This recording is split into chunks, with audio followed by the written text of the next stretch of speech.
internet contribui pela sua própria estrutura, né? É uma forma de comunicação difusa, onde você não tem mais um centro que controla a mensagem, então a mensagem vai fluindo mais livremente. Então você tem novas formas de comunicação sem um centro emissor, sem um centro que controla o fluxo da mensagem. Então você cria possibilidade de comunicação de muitos para muitos, né? Isso que a gente fala. Então qualquer um pode produzir conteúdos. É preciso entender o que é participação, né? Se você entender no sentido estrito, sim, ele tem a possibilidade de participar, mas ele comenta sobre vários assuntos, igual eu comentar. E ele tem acesso a outras fontes de informação. Mas a questão é, quando você fala em participação, você também fala de qualidade da participação, de qualidade de argumentação, de quais argumentos estão utilizando. Então, assim, a internet possibilita qualquer tipo de comunicação. Comunicação rápida que muitas vezes você não tem argumentos, ela se expressa como você não tem muitas vezes a figura do mediador. Se ao mesmo tempo a internet tornou a comunicação mais democrática, por outro lado, ele abriu espaço para formas de comunicação não democráticas. Então você tem uma democracia da comunicação, mas você tem formas de comunicação não democráticas. Isso fica bem claro na falta de respeito, nos xingamentos quando se usa as redes sociais. Eu acho que tem que entender a mudança que a sociedade está passando.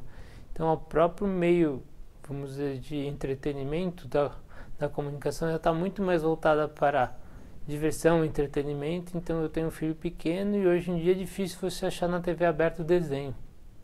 Na parte da manhã, antigamente, você sempre tinha desenho. Hoje, na principal emissora, você não tem mais desenho.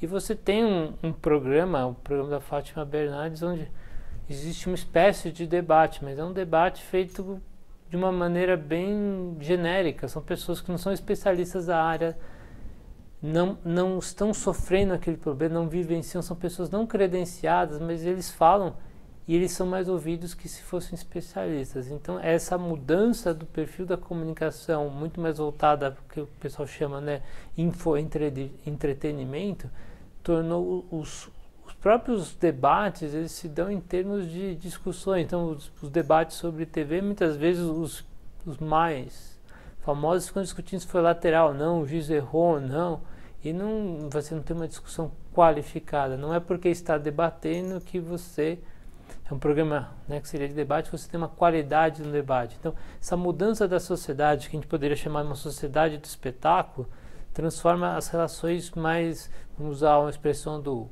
Bauman, mais líquidas. Então as pessoas estão lá para ver um show, para ver gritarias e nem sempre querem ouvir um debate qualificado. Parece que o sério se tornou chato. Os programas de debate hoje estão passando, acho que, por uma crise que não necessariamente de audiência, né, mas uma crise de conteúdos que a gente vem refletindo, que é a própria sociedade. Então não é porque nós temos hoje mais acesso à informação que as pessoas se tornaram mais cultas, vão buscar. Geralmente o que a gente encontra estudando as redes sociais, geralmente as pessoas buscam informações, coisas que eles já pensam, não buscam novas informações. Então você não rompe o que a gente chama, né, do seu cluster, das suas relações mais próximas. Então a gente chama de homofilia, esse tipo de comportamento, né? Você fica preso dentro. Então assim, você não busca. Então não adianta você ter, vamos dizer, uma ferramenta super poderosa se você não sabe usar esses recursos. Você usa os recursos para confirmar a sua opinião. Então existe necessidade de se repensar o modelo de comunicação, inclusive repensar o modelo de sociedade, né? Uma coisa não está desassociada à outra. A primeira questão, se esses programas influenciam, eles influenciam indiretamente. Vou explicar por quê. Os estudos que foram realizados até hoje mostram que poucas pessoas assistem os debates. Geralmente os debates, pelo menos os primeiros debates, eles são feitos tarde da noite, vai até passa da meia-noite, 1 hora, e são discussões longas, tudo, as pessoas não se interessam muito por assistir. O que é importante? A repercussão do debate. Como os candidatos e as suas campanhas vão utilizar isso para suas campanhas. Então a gente tem o famoso caso do debate entre Lula e o Collor em 89, onde a edição feita no Jornal Nacional, a gente tem vários estudos que vão mostrar assim, teve uma influência no resultado eleitoral. Quais seriam as vantagens desse debate? É uma chance para os candidatos apresentarem suas propostas e entrar em contato. É mais uma chance, né? Mais um espaço de você ter um espaço de troca de argumentos, troca de opiniões. O que seria negativo? Justamente fica pouca audiência e muitas vezes o comportamento dos candidatos, que muitas vezes eles estão muito amarrados dentro de técnicas de marketing, de marqueteiro, onde faz o media training para aparecer lá, então falta espontaneidade. Então um espaço seria para debate e virou um jogo de xadrez. Então as modernas campanhas, eles ficam acompanhando online com grupos de controle, fazendo tracking para ver o que é bom, o que é ruim. Então nas campanhas presidenciais, quando vai ter o debate, bastante agências ficam lá monitorando e depois lá nos intervalos eles vão lá e orientam. Então você perde a espontaneidade, né? Fica uma coisa muito, vamos dizer assim, vou chamar assim de comercial, no sentido, comercial não seria um bom termo, né? Seria mais profissional, mas aí você perde o que eu chamaria de encantamento e a espontaneidade da política. Eu acho que a gente tinha, acho que o antigo Roda Viva, isso já faz mais de 10 anos, era um modelo muito interessante, mas a gente pode dizer assim, nos últimos 20 anos o Roda Viva só está decaindo, ele é usado politicamente, tem interesses por detrás, claramente a gente pode perceber. E o que era interessante do Roda Viva, que eu acho que é o formato interessante, além de você ter um entrevistado interessante, você tinha uma bancada de entrevistadoras muito qualificada. Então o formato antigo do Roda Viva, eles chamavam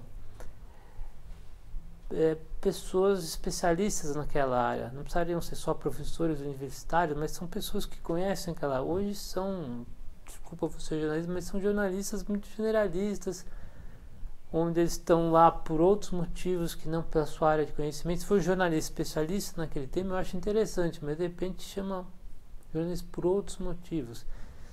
A gente vê hoje é muito interessante, né, que a TV Cultura anotou um jornal onde abre espaço para 2 comentadores.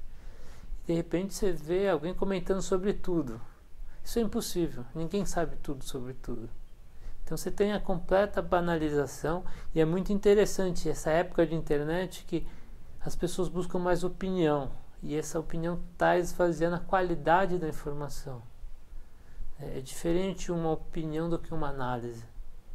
E a gente está vivendo a base das opiniões. Então, se você entra numa conversa, a opinião, e daí você entra no rádio, é uma opinião, você entra na TV, é uma opinião, você entra na internet, é uma opinião. E você perdeu a análise. A análise está se perdendo nesse espaço, onde é muito interessante, né? Eu costumo até brincar, parece que quanto mais polêmico, para usar um termo, tentar um termo mais neutro, parece que é melhor.